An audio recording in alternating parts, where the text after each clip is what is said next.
বলে আন্টি ভাই উঠ, কত আর ঘুমাইবি, আমার তো ডাকে উঠ। এতক্ষণ আমি স্বপ্ন দেখছিলাম যে আমি সেলিব্রিটি হয়ে গেছি।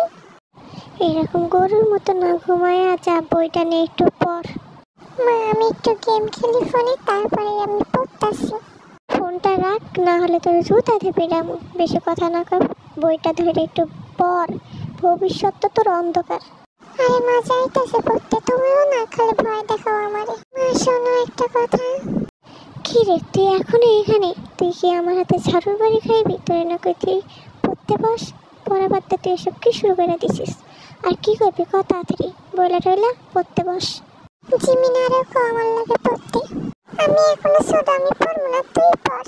জিমিনের কথা তোরে ভাবতে হইব না, তুই গিয়ে তাড়াতাড়ি পড়তে পাস, না হলে দেখ আমার পায়ে কিন্তু জুতা আছে, আজকে তোরে জুতা দিয়ে পিটাবো আমি। যাইবি নাকি আমি জুতাটা নিয়ে আমু? না থাক, জুতা আনার লাগবো না, আমার কেউ ভালোবাসে না গো, কাল পড়তে কয় আমায়। যাই একটু দেখি গত বছরে কি কি পড়া দিছিল। ও মা গো, এত বড় বই আমি কেমনে পড়বো?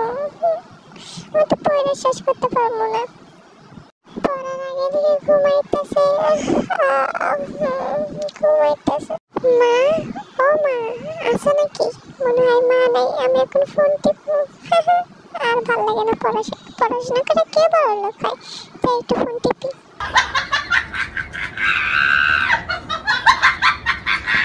আর ভিডিওটি ভালো লাগলে সাবস্ক্রাইব মাই চ্যানেল।